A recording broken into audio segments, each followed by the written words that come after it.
On March 25th, Araragi is on his way home from his school when he runs into Hanekawa, the honor student at his school. Their awkward encounter starts when a gust of wind lifts Hanekawa's skirt up in front of Araragi's eyes. Despite never conversing before, they surprisingly know a lot about each other.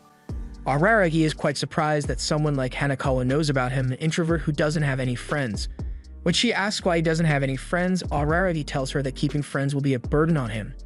If they got hurt or became sad, he will also be hurt and sad. And if they are happy, that would only make him jealous and envious. Hanekawa still pushes his thoughts away and takes his phone, adding her cell phone number and email to his contacts. She hands him his phone back, saying that he has finally made a friend. Before she leaves, Hanekawa tells Araragi that there have been rumors going around of a loose vampire having beautiful golden hair and no shadow. She warns him not to go out late at night, as he'll run into her. Later that night, Araragi still can't get over the fact of how amazing Hanekawa looked in her school uniform. Unable to control himself, he quickly runs to a bookstore to get a schoolgirl doujin. On his way back home, the electricity around the entire city suddenly goes out. A lamp near him flickers as he notices a trail of blood going to a subway station down below. Despite being scared, he decides to go and see where the trail leads to. Araragi starts to panic as he has been walking for quite a while now, but the trail hasn't ended. He goes further down until he reaches the last floor. There in front of him lies a beautiful woman with gold hair with her hands sliced off. He runs to the woman and picks her up, telling her it's okay as he'll call an ambulance for her. He suddenly throws the woman away as her legs are missing as well, spewing blood everywhere. The woman turns to him and introduces herself as Kiss Shot Acerola Orion Heart Under Blade. She tells him that she is a vampire, and she will take his body as her flesh. She then orders him to come over to her and give her every last drop of his blood. Araragi tells her that he thought vampires were immortal, to which she replies him that she lost a lot of blood by having her limbs cut off. If she doesn't feed, she will die. The woman asks Araragi to help her out, but he starts to back away. Seeing that he is about to run away, the woman bursts into tears. She tries to crawl to him, blood sputtering out of her limbs, apologizing for scaring him and begging him to help her out. Araragi musters his strength and runs away. He sits down on a staircase at the subway after putting some distance between her. He can still hear the vampire weeping in the hall below him. Once he catches his breath, Araragi is able to think with a clear mind. He curses himself and heads back to the vampire to save her life. The woman is confused seeing that he came back to her. Araragi, who is in tears now, tells her that he has done nothing good in his life. If he is to die today, so be it. He will try to be a better human in his next life. He looks at the woman and tells her to drink every last drop of his blood. The woman thanks Araragi and bites him on the neck. She starts to gulp down on his blood, making him slowly lose consciousness.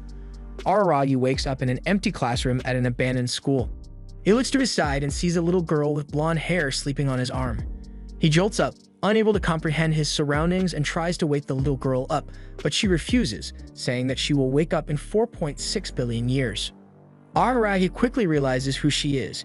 He takes a look at his watch and notices that it has been 2 days, and slowly gets out of the room and makes a run for his life. Araragi goes to the top of the abandoned school building and notices a giant tree in its center, with its every inch covered with ravens. He starts walking around the rooftop for a bit and then looks at the sky as the clouds part away to reveal the sun. Araragi suddenly starts to feel hot. He looks at his hand before it, along with his entire body, erupts into flames. He starts to scream in pain and runs around, trying everything he can to put off the flames until he falls from the rooftop. He looks up and sees the sun still glaring at him. Right at that moment, the young girl, who is also on fire, jumps down from the roof after him and pulls him into the shade. After things calm down, the little girl tells him that she is the same vampire that he saved the other day, and it has been 400 years since she made her last kin. Seeing his regenerative abilities tells her that his conversion was a success. She tells him that she only took enough blood to keep herself alive and then transformed into a body that can sustain it. When Araragi asks why she didn't just suck him dry, the girl tells him that she needed a slave to help her out, so she didn't kill him. She tells Araragi to call her Heart Under Blade, but he decides to call her Kiss Shot instead since it is easier to say. They start heading back to the classroom in which they woke up. On their way there, Kiss Shot explains to Araragi what she needs him to do. She tells him that she was attacked by 3 vampire hunters who took her limbs. Since she will not be able to regain her full powers until her limbs are returned, she wants him to go out and take it from them. Araragi puts only one condition on the line. After everything is done, Kiss Shot will turn him back into a human, to which she agrees. Araragi asks why she couldn't just go after them herself, to which she replies that in her current state, she cannot do anything. Seeing that Araragi is worried about facing off against 3 vampire hunters who were powerful enough to take her down with her full power, she tells him not to worry. Kishshot explains to him that she was just overconfident when they attacked her, which was a bad move. Furthermore, if he is able to fight them one-on-one, he can easily overpower them as he is her kin. She tells him a location, saying that you will be able to find one of the hunters there. Later that night, Araragi goes to the designated location only to find him surrounded by all 3 of them. They all start to converse with each other in some odd language, making dread creep over Araragi. He shouts at them to let him explain since he is just a human like them, but they attack without a warning, tearing down buildings like a deck of cards as they head straight in for a killing blow. A strange man suddenly drops from a building above and saves Araragi's life. The hunters leave after seeing the man taking Araragi's side. Araragi takes the mysterious man back to Kishshot, where he introduces himself as Oshino. When she asks if he was able to get her limbs, Araragi gives her the bad news, saying that they are still working together, which makes things tough for them. Oshino tells them both that he is willing to help them out, but for a price, of course. When they inquire about his motives, Oshino tells them that he just likes to keep a balance between every side, and right now the balance feels off, so he has decided to help them out. He tells Araragi that he will offer his services to him for 2 million yen. When Kishshot asks if he can bear the amount, Araragi tells her that it is a small price to pay for his humanity. He tells Oshino that it will take him some time to get the money ready. Both Kishshot and Araragi ask Oshino how he is going to help them. He tells them that he will play the role of a mediator. He will go to each of the hunters and make them agree to face Araragi one-on-one. If he is able to beat them in battle, they will hand over the limbs they possess to him. If he loses, they will take Kishshot. He tells them not to worry as he set up a field around the school while they were asleep to stop anyone from noticing that they are present there at the moment. Oshino tells Araragi that Heart Underblade is quite a unique and famous vampire, as she can drain energy from oddities, and that they are in quite a pinch. Kishshot tells him that it is quite simple, as they only have to fight 3 hunters one-on-one. Oshino tells her that it might seem simple to an immortal vampire like her, but is quite difficult for humans like him and Araragi. He tells Kishshot that he likes the fact that she has agreed to turn Araragi back into a human, making her pout. Araragi still doesn't trust Oshino fully after all. He just met him last night. Kishshot takes him to the side and tells him not to worry, as this guy genuinely seems willing to help them out. She may still be weak, but even she can see that Oshino's skills are real. Both of them then agree to take Oshino on board and strike a deal with him. Araragi prepares for his first enemy, Dramaturgy. He looks at a fighting magazine that he recently bought, going over some kung fu moves and what Kishshot had told him. She tells Araragi that Dramaturgy is a vampire by birth, surprising him. She tells him to use his common sense, since he clearly is larger than other humans for his age and has a more muscular body. When Araragi asks why a vampire is hunting vampires, Kishshot tells him that it is just a profession for him. As Araragi waits for his enemy to arrive, he nervously flips through the magazine, memorizing the moves, when he gets called out by a familiar voice. He looks to the side and is shocked to see Hanekawa standing there. When he asks what she is doing here so late at night, Hanekawa tells him that she is just out for a walk. She comes over and sits next to Araragi, trying to sneak a peek at his magazine, but Araragi quickly jolts up and starts to leave. Hanekawa stops him, telling him that they met after so many days and that they should chat a little bit. They start talking about random things for over an hour. Araragi realizes the time and tells Hanekawa to go back home. She tells him that he does not have to state the obvious, and that she is hoping to run into a vampire tonight. When Araragi asks why she is looking for one, she tells him that she didn't think much about it and is just curious. Araragi realizes that if she stays here, she could get hurt in the upcoming fight. Her presence there will also be a distraction for him, and he will constantly have to look out for her. Not wanting to deal with her anymore, Araragi shouts at Hanekawa for indulging in things she doesn't understand, surprising her as they were having a good time just a moment ago. She asks him what's wrong and that this is no way to talk to a friend. Araragi tells her that she just forced this friendship on him and she sickens him. He also tells her not to mess with other people's phones and deletes her contact information in front of her. Seeing the abrupt change in his attitude, Hanekawa leaves. Araragi goes to the school ground below, where Dramaturgy is waiting for him. They go over the details of the deal. Dramaturgy tells him that he will hand over Kishshot's right leg if he loses, but if wins, Araragi will tell them Kishshot's location.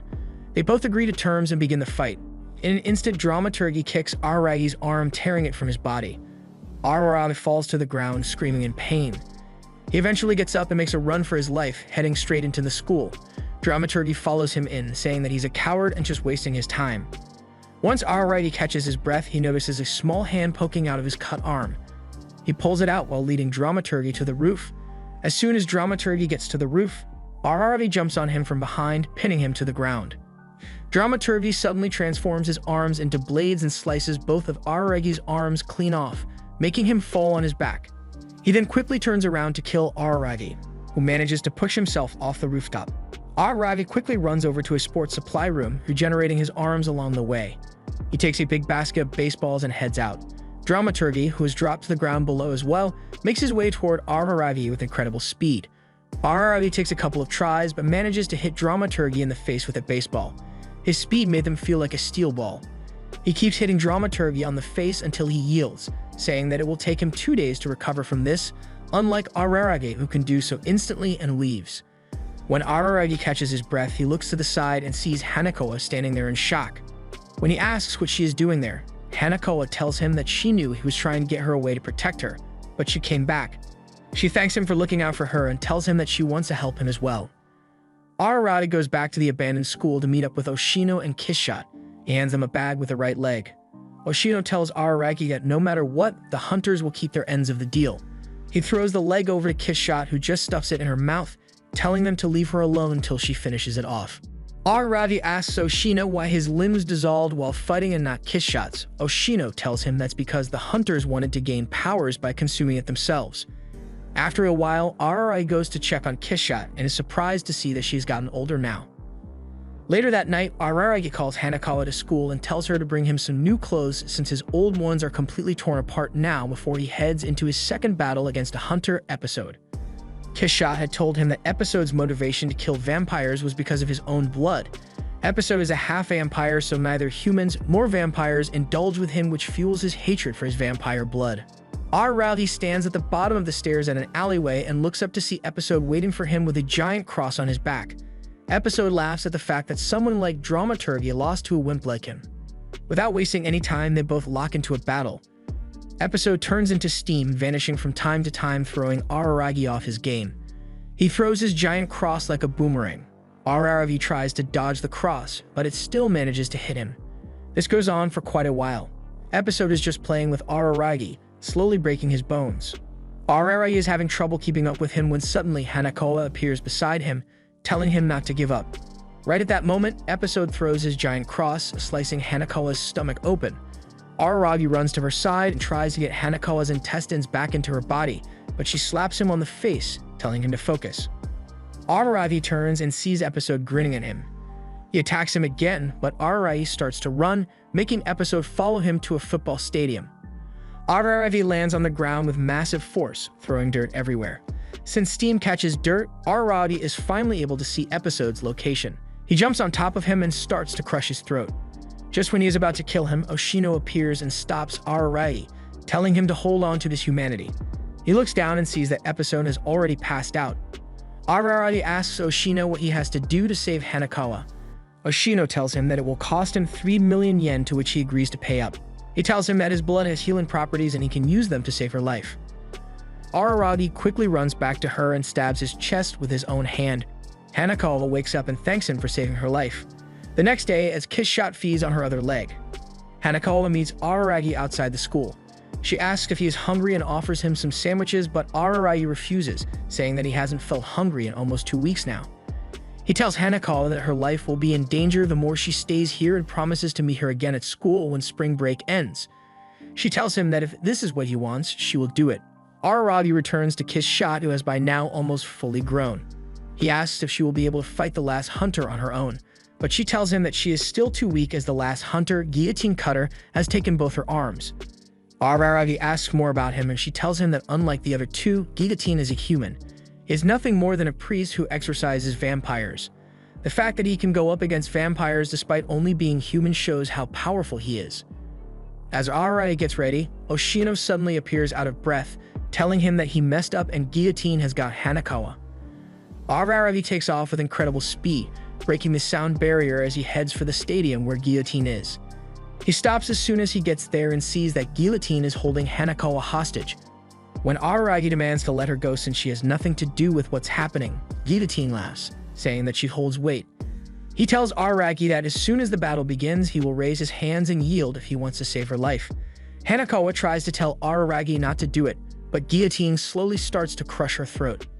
At that moment, just like Oshino had told him before facing guillotine, Araragi lets go of his humanity. Massive roots erupt from Araragi's arms, tearing the ground apart and forming a giant tree. At its center is guillotine, tied up on a cross made of roots. It's April 6th. 12 days have passed since the fateful night when Araragi came across Kissshot in a subway tunnel. Araragi stares outside the window and recalls the fact that he has successfully defeated all 3 vampires. Oshino, who is sitting behind him, shows him a bag that has Kissshot's arms. He tells Araragi that it wasn't easy getting the arms from guillotine, as unlike the other 2, he considers hunting vampires his destiny.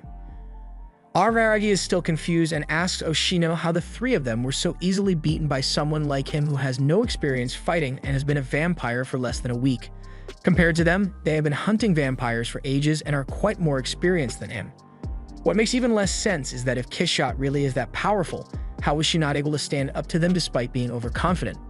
Oshino sighs and tells Araragi that he was going to wait for him to catch on himself, but since he asked, he is going to tell him now anyways. He tells Araragi that the limbs weren't the only things that were stolen from Kissshot that night.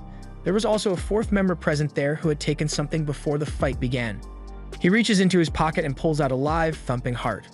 Oshino tosses the heart over to Araragi, telling him that he is the one who stole the famous vampire Heart Underblade's heart. Without it, she was quite weak when she fought against the 3 of them.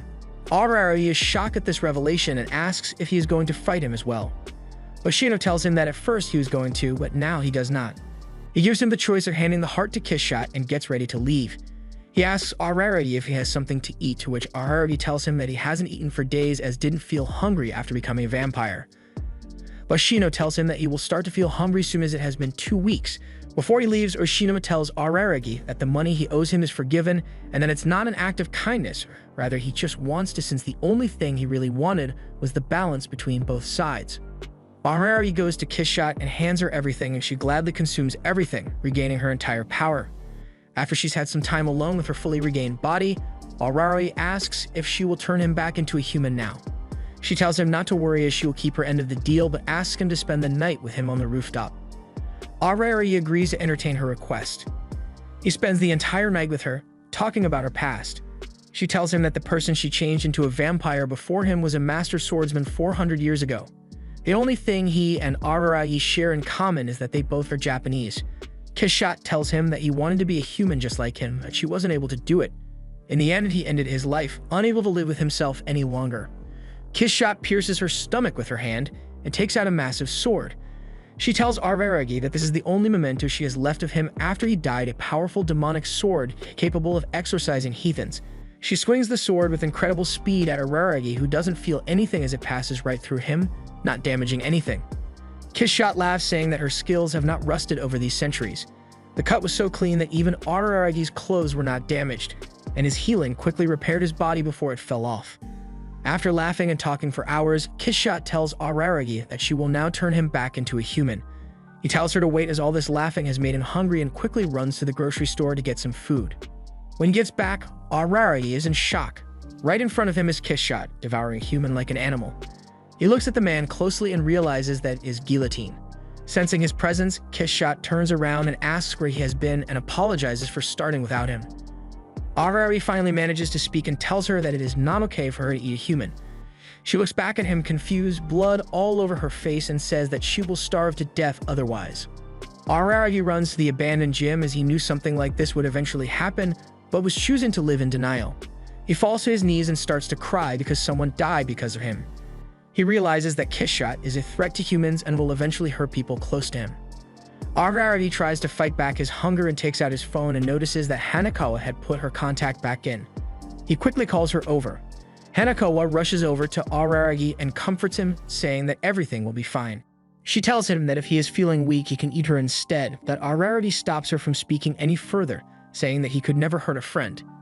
Hanakawa tells Araragi that if he is worried about Kissshot being a threat, why doesn't he just go and fight her himself? As her only kin, he should be powerful enough at this point to stop her on his own. Araragi agrees to her advice and decides to fight her. Both Araragi and Hanakawa go to the stadium where she is waiting for them. Araragi goes down to the ground to face Kiss Shot. When he arrives, Kiss Shot apologizes to him for being inconsiderate and tells him that she should have realized that he just recently became a vampire and would have been uncomfortable at the sight of eating a human. She tells him that he is the most unusual person that she has ever met since he helped out a vampire. For that, she is able to live with him and asks Araragi to join her for eternity. Araragi, however, refuses, saying that he wanted to help her out, but someone died because of his actions, and he still wants to be a human.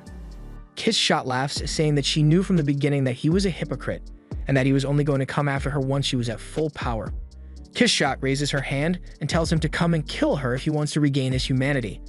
The fight begins, and they both start ripping each other's limbs off, punching away at each other's heads, but they keep regenerating. All the time, Kiss Shot just laughs hysterically, telling him to do it more. She tells Araragi that she used to be a human as well, but after she had her first human, it became normal for her. Araragi pushes her words away and continues to fight.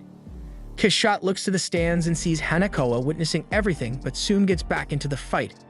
Hanakoa suddenly realizes something and runs to the ground to stop Araragi from killing her. Kiss Shot blows the ground in front of her, but Araragi blocks the blow with his body. His body bursts apart from the force, but he manages to latch onto her neck and suck her blood, regaining his body. When half of her blood has been drained, Araragi stops. Kiss Shot at this point is unable to move. Hanakoa tells them that Kiss Shot wanted Araragi to kill her all along, and this was all just a ruse to get him riled up. Kiss Shot asks Araragi, what does it matter to him if a vampire lives or dies? In the end, he will regain his humanity. Araragi gets up and shouts to Oshino, telling him that he knows that he is here listening. He tells him to come out and face him. Oshino, who is already in the stands, tells Araragi to calm down. Once he joins them, Araragi asks Oshino for a way from which they can all get out alive without anyone getting hurt. Oshino laughs, saying that there is no such solution. However, there is one way. He tells Araragi that he will suck Kiss Shot's blood, bringing her near death. In this state, she will be weak and Araragi can form a new contract with her. In this way, she will be so weak that she will be like a mere human. However, Araragi will have to give up his humanity.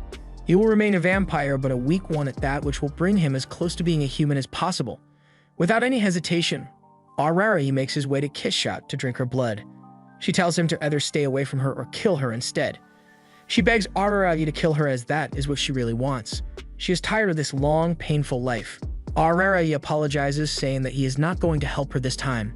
The next day, on 8th April, Araragi heads home from school when he runs into Hanakoa. She asks how he is holding up, and he tells her not to worry as he is fine. His gums bleed during the morning, but that is all. Hanakoa looks at his neck and notices the bite marks over there. She tells him that those scars don't fade away. Araragi tells her that it doesn't really matter, and takes his leave and heads off to the abandoned school where Oshino and little Kiss Shot are waiting for him. He apologizes for being late and loosens his shirt, allowing Kiss Shot to stand on a chair and bite his neck to drink some blood. After giving Kiss Shot her meal, Oshino tells Araragi that he is impressed that he is now keeping the vampire as a pet. He not only took her fangs, cut her nails, and castrated her, he is now keeping her as a pet just like she was intending to do to him. If Araragi dies, so will Kiss Shot. Before he leaves, Oshino tells Araragi to call him if he gets fed up. Araragi tells him that he will never get fed up from this as he has to do it. The end.